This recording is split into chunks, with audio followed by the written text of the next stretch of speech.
नमस्कार दर्शकों, पंडित ज्योतिष चैनल में आप सभी का हार्दिक स्वागत है। आज मैं आपको शरद पूर्णिमा के विशेष पावन त्यौहार पर अवसर पर लक्ष्मी माता और कृष्ण माता की सरल पूजा कैसे की जाती है पूरी बताने जा रहा हूँ। वीडियो पूरा अंत तक देखिए एवं वीडियो देखने से पहले आप हमारे चैनल को सब्सक्राइब कीजिए, वीडियो लाइक कीजिए। व्हाट्सएप, फेसबुक, इंस्टाग्राम एवं सभी प्रकार की सोशल नेटवर्किंग साइट्स पर हमारे वीडियो को अधिक से अधिक शेयर भी कीजिए और साथ ही सब्सक्राइब बटन के बराबर में जो बेल आइकन है उसको दबाकर ऑल नोटिफिकेशंस को ऑन कर लीजिए, जिससे कि सनातन धर्म से संबंधित सभी प्रकार की जानकारी एवं वीडियो आपको मुफ्त में एवं समय से प्राप्त हो सके। दर्शकों, पूर्णिमा आ गई है तो शरद पूर्णिमा की रात्रि को यानी निषिद्ध काल के समय में शरद पूर्णिमा की रात्रि को माता लक्ष्मी की और भगवान श्री कृष्ण की पूजा की जाती है। तो इसी पूजन का क्रम हम लोग जानेंगे कि कैसे हमको पूजन करना है। देखिए, यह पूजन आपको निषिद्ध काल में शरद पूर्णिमा 16 तारीख को भी है और 17 तारीख को भी है, लेकिन यह पूजन 16 तारीख की रात्रि को की जाएगी निषिद्ध काल में। निषिद्ध काल के समय वाला वीडियो मैंने अपने यूट्यूब को के डिस्क्रिप्शन में डाल दिया है, कौन से समय क्या रहेगा देख लेना।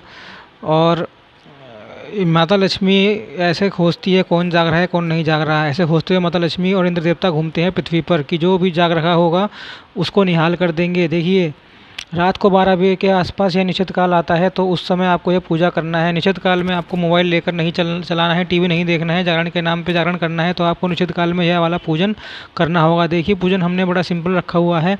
जैसे नारद पुराण में बताया गया है कि कलश के ऊपर माँ को हम स्थापित करें। कलश हमने बना लिया है। कलश के ऊपर देखिए हमने पास तिलक किया है, कंठ में हमने मोली बांध दिया है। जैसे नवरात्रि का कलश की स्थापना की थी वैसे ही सिंपल विधि है। ऊपर आम के पत्ते रख दिए हैं, आप अशोक के पत्ते रख सकते हैं, पीपल के भी बड़ के भी पत्ते रख सकते हैं, बरगद के पत्ते भी रख सकते हैं। यह पंच पल्लवों में आते हैं, तो आप उसके ऊपर पत्ते रख लेना और कलश के अंदर आप सुपारी, सिक्का, अक्षत, पुष्प यह सब चीज़ें आप डाल लेना। और उसके बाद पूर्ण पात्र रख के माँ की मूर्ति स्थापित कर देना। मान लीजिए आपके पास माँ की मूर्ति नहीं है तो आप हरित की रखना, हरण जिसको कहते हैं, अथवा तो आप सुरख देना। यदि कुछ नहीं है तो आपके पास तो आप फ़ोटो है, आपके पास फ़ोटो ही लगा लेना। फ़ोटो के नीचे आप ऐसे अक्षत बिछा देना जैसे बिछाते हैं स्थापित करने के लिए। भगवान के नीचे चावल ऐसे आप अक्षत बिछा देना और उसके ऊपर फ़ोटो रख देना। फिर यह कलश तो आपको रखना ही है। कलश के ऊपर माँ के जगह पर यह वाला दीपक जो मैंने नीचे रखा है, आप ये वाला दीपक कलश के ऊपर रख देना। ठीक है, समझ में आ गया होगा। अब आगे बढ़ते हैं पूजन में। इस पूजन में हम लोग दीपक जला रखा है घी का दीपक भगवान के दाहिने तरफ होना चाहिए और घी के दीपक के नीचे हमने आसन दे रखा है चावल का। अब लक्ष्मी जी का पूजन है तो हमने दक्षिणावर्ती शंख भी रखा हुआ है। यहाँ पर यदि आपके घर में हो तो आप रख लेना, नहीं तो इग्नोर करना, कोई बात नहीं। दक्षिणावर्ती शंख देखिए मैंने अनाज के ऊपर रखा है और आपको इसके अंदर अनाज भरना है। अंदर 1 रुपये का सिक्का भी है। तो यह चीज़ें आपको समझ में आ गई। बिल्कुल सिंपल पूजन हम लोग कर रहे हैं। यह सभी के घरों में पूजन की सामग्री होती है, उसी पूजन की सामग्री में हम लोग पूजन करेंगे। हम लोग यह पूजन पंचोपचार द्वारा करेंगे, यानी 5 चीज़ों से 5 प्रकार से संपूर्ण पूजन हम संपन्न कर देंगे। यह शास्त्रीय विधान है। इसके लिए हमको लगेगा, अभी देखिए नवरात्र है तो मैंने अभी पूजन ही किया, आखिरी दिन है नवरात्रि का, तो यह कुमकुम है, ये चंदन है, हल्दी है।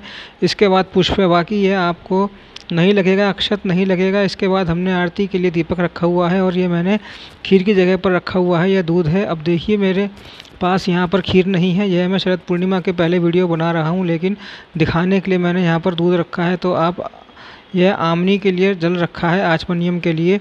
बस इतनी ही चीज़ें आपको चाहिए। अब देखिए पूजन की शुरुआत हमको इस आचमनी से 3 बार जल पीना है, दाएं हाथ से लेकर थोड़ा थोड़ा, और किसी भी भगवान का नाम ले लें, गोविंद, माधव, केशव, राघव, अच्युत, जो भी भगवान का नाम आता हो आपको 3 बार भगवान का नाम लेकर यह जल आप पी लेना। थोड़ा सा चौथी बार में आप अपना हाथ धो लेना। फिर उसके बाद आप तिलक लगाना, अपने सर के ऊपर चंदन आदि से फिर हाथ धो लेना। अब इसके बाद हम लोग पूजन करेंगे। यह पूजन मैं बड़ा सिंपल बना रहा हूँ ताकि आप सभी लोग कर सकें। तो सबसे पहले पूजन में आप गणेश जी को स्मरण कर लेना, ओम गम गणपति नमः 3 बार बोलना। हमने पूजन की शुरुआत कर दी है गणेश जी का स्मरण करने से। अब देखिए पंचोपचार पूजन क्या होता है। 5 चीज़ों से पूजन करना, पंचोपचार समझ गए होंगे आप। मैं शास्त्रीय चीज़ आपको बता रहा हूँ, मनगढ़ंत बात नहीं है। पंचोपचार में सबसे पहला उपचार है चंदन का। तो सबसे पहले हम लोग भगवान को चंदन अर्पित करेंगे। चंदन का मंत्र यदि आपको पता नहीं हो तो मंत्र बोल लेना। ओम चंदन सर नहीं हो तो ऐसा कह देना, ओम नमो नारायणाय, ओम नमो नारायणाय, ओम नमो नारायणाय, ओम नमो भगवते वासुदेवाय चंदन सर्वमी गीतम पुरोहितम। क्योंकि भगवान का नाम भी तो परम मंत्र है, ऐसा ही माँ को भी चंदन का तिलक लगाएं। मंत्र रहेगा ओम नमो नारायणाय या फिर ओम ह्रीं दुम दुर्गाय नमः या ह्रीं श्रीं कमले कुलाय हुं फट स्वाहा। लक्ष्मी जी का मंत्र बोल देना। यह पहले चीज़ से हमने पूजन किया, पहला चीज़ अभी अधूरा है। अब देखिए चरणों में चुटकी से आप लोग ये लेना, कुमकुम लेना और भगवान के चरणों में अर्पित कर देना। मंत्र वही रहेगा ओम नमो नारायणाय, या माता है तो ह्रीं श्रीं कमले कुलाय हुं फट स्वाहा। फिर तीसरा चीज़ हल्दी लेना, हल्दी का चूर जो हमने रखा हुआ है वो भी भगवान के चरणों में अर्पित कर देना। मंत्र रहेगा ओम नमो नारायणाय या माता का मंत्र। ये पंचोपचार से हमने पहले उपचार से पूजन किया, भगवान को तिलक लगाया, उनके चरणों पर हल्दी कुमकुम अर्पित किया। यह पहला उपचार है। फिर दूसरा उपचार आएगा। फिर दूसरे उपचार में हम लोग भगवान को पुष्प अर्पित करेंगे, अर्थात फूल अर्पित करेंगे। मंत्र वही रहेगा ओम नमो नारायणाय या माता का मंत्र। अलग अलग मुझे पता है, लेकिन आप लोग करेंगे, जनसाधारण लोग तो सबको मंत्र तो नहीं पता है, तो भगवान का नाम ही परम मंत्र है, ओम नमो नारायणाय। ऐसे भगवान को पुष्प अर्पित कर देना। खूब प्रेम से माँ को भी ओम नमो नारायणाय कहते हुए या माता का मंत्र पढ़ते हुए ह्रीं श्रीं कमले कुलाय हुं फट स्वाहा मंत्र से दूसरे उपचार से पूजन किया। अब तीसरे उपचार से भगवान को धूप दिखाना है, तो धूप हमने पहले से जला कर रखा हुआ है। जब भगवान को हम लोग धूप दिखा देंगे, मंत्र पता है आपको ओम नमो नारायणाय, और यह हमारा तीसरा उपचार हुआ। चौथे उपचार में हमको दीप दर्शन कराना होता है। हमने दीपक को पहले से जला रखा है, तो ऐसे भगवान को दिखा दें ओम नमो नारायणाय या माता का मंत्र पढ़ के। हमने 4 उपचार से पूजन कर लिया। अब आखिरी जो उपचार है उसके अंदर भगवान को भोग लगाया जाता है।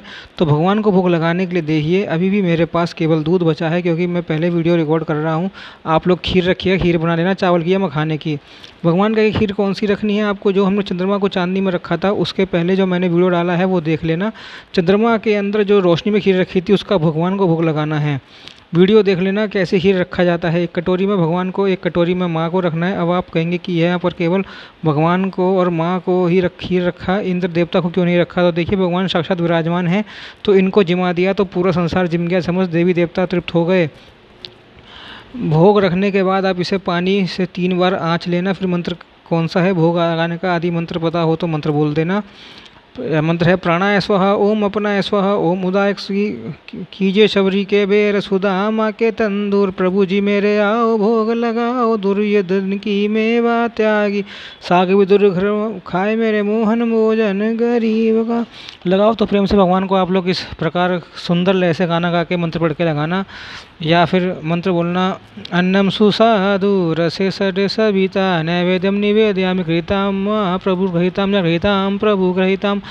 इस प्रकार से भोग लगा देना। भगवान मंत्र के भूखे नहीं है, भगवान भाव के भूखे हैं, ठीक है। इसलिए भगवान प्रेम के ही भूखे हैं, इसलिए भगवान को प्रेम स्पर्श कहा गया है, इसलिए भगवान भाव के भूखे हैं। इसलिए भगवान को कहा भाव ग्रही जनार्दन, भगवान भाव को ग्रहण करते हैं। बाकी ये देखिए जो मैंने पुष्प चढ़ाया है, पुष्प भी खराब हो जाएंगे, तो मैंने जो दूध रखा है वो भी कुछ देर में ख़राब हो जाएगा, या दीपक भी बुझ जाएगा, यह भी नलर ख़त्म हो जाएगा। तो इससे क्या भगवान को मिलेगा, हमने अपना भाव दिया, प्रेम दिया, भक्ति दी, यह मुख्य चीज़ होता है। इसलिए भगवान को कहते हैं भावग्राही जनार्दन, भगवान भाव को ग्रहण करते हैं। बाकी भगवान तो लक्ष्मीपति हैं, उनके आगे आप क्या अर्पण करेंगे।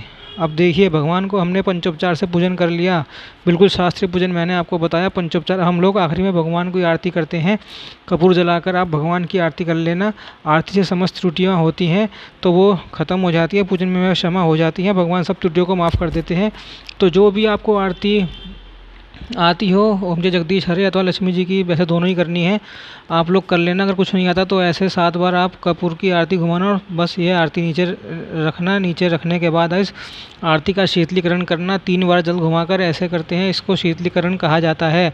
फिर आरती भगवान को दिखाना, फिर स्वयं लेना आरती, और यह पूरे घर में आरती घुमाना, इससे घर में बरकत आती है। तो यह हो गया लक्ष्मी पूजन और भगवान का पूजन। शरद पूर्णिमा की रात्रि को यह निश्चित काल में आपको पूजन करना है। याद रहे इस पूर्णिमा का नाम है कोजागरी। कौन जाग रहा है, जो जागेगा वह पाएगा, सो पाएगा वह खोएगा। रात्रि आप लोग कम से कम निश्चित काल तक जागरण करिएगा। अब देखिए जो भी कुछ आपको पूछना होगा कमेंट बॉक्स में पूछिएगा, दोबारा मिलना तो सब्सक्राइब करके जाइएगा।